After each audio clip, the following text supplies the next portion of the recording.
ಪ್ರೇಮ ಸ್ವರೂಪರಾದ ವಿದ್ಯಾರ್ಥಿನಿಯರೇ, ವಿದ್ಯಾಬೋಧಕರೇ, ವಿದ್ಯಾಭಿಮಾನರೇ, ಪ್ರಾಚೀನ ಕಾಲದಿಂದ ನಮ್ಮ ಭಾರತ ದೇಶ ಎಲ್ಲ ವಿಷಯಗಳ ಮೇಲೆ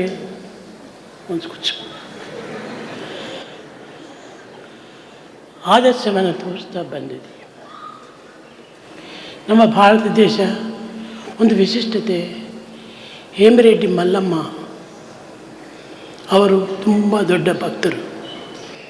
ಅವರು ವರ್ಣಿಸಿದರು, ಜಗದಗಲ ಮಿಗಿಗಲ ಜಗದಗಲ ಮಿಗಿಯಗಲ ನಿಮ್ಮಗಲ ಪಾತಾಳದಿಂದ ತತ್ತ ನಿಮ್ಮ ಶ್ರೀಚರಣ ಮಕುಟ ಪಾದ ಭಿನ್ನಾವಿ ಲೋಕೇಶ ಬ್ರಹ್ಮಾಂಡ ಬಿತ್ತಯೋ ಗಜಪ್ರಾಂತ ಬಿದಂತಾನಾಂ ಭೂತಾಯ ಪತಯೇ ನಮಃ.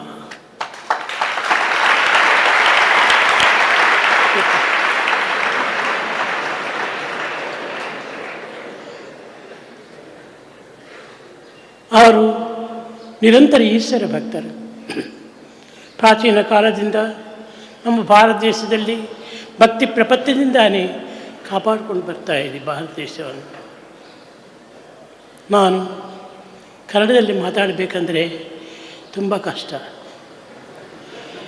ಪ್ರತಿಯೊಂದಕ್ಕೂ ಅಭ್ಯಾಸ ಇರಬೇಕು. ಶ್ರೇಯೋ ಹಿ ಜ್ಞಾನವಭ್ಯಾಸಾತ್ ಜ್ಞಾನಾಧ್ಯಾನ ವಿಶಿಷ್ಯತೆ ಧ್ಯಾನಾತ್ ಕರ್ಮ ಫಲತ್ಯಾಗ ತ್ಯಾಗಶಾಂತಿ ಅನಂತರಂ. ಪ್ರತಿಯೊಂದೂ ಅಭ್ಯಾಸ ಪ್ರಧಾನವಾಗಿರಬೇಕು. ಈ ಅಭ್ಯಾಸ ನಮಗೆ ಮಧ್ಯೆ ಸಿಗ್ತಾ ಇದೆ, ಆವಾಗ ದೂರ ಆಗ್ತಾ ಇದೆ. ಇಂಥ ಅಭ್ಯಾಸ ಕಂಟಿನ್ಯೂ ಆಗಿ ಹೋಗ್ತಾ ಇದ್ದರಿಂದ ನಾನು ಮಾತಾಡೋದಕ್ಕೆ ತುಂಬ ಕಷ್ಟ ಇದೆ.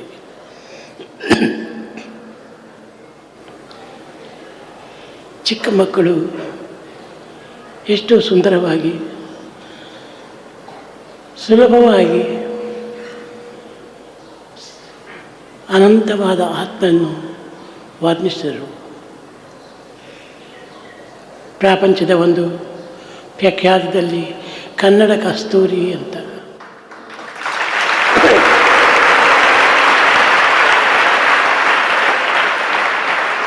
ಆ ಕಸ್ತೂರಿ ಅವರು ನಮ್ಮ ಹತ್ರ 30 ವರ್ಷ ಸನಾತನ ಸಾಧನೆ ಎಡಿಟರ್ ಆಗಿದ್ದರು. ಆ ಕಸ್ತೂರಿ ನೋಡಿದರೆ ಕನ್ನಡ ವಿಷಯದಲ್ಲಿ ಎಷ್ಟು ಪವಿತ್ರವಾದ ಒಂದು ಸುಗಂಧವನ್ನು ಉನ್ನಿಸ್ತಾ ಇದೆ ಅಂತ ನಮಗೆ ಗೊತ್ತು. ಅಂಥ ಕಸ್ತೂರಿಯಾದ ಕನ್ನಡವನ್ನು ನಾನು ಮಾತಾಡಬೇಕಂದ್ರೆ ನಿಮಗೆಲ್ಲರಿಗೂ ಸ್ವಲ್ಪ ದುರ್ಗಂಧವಾಗಿ ಬರಬಹುದು.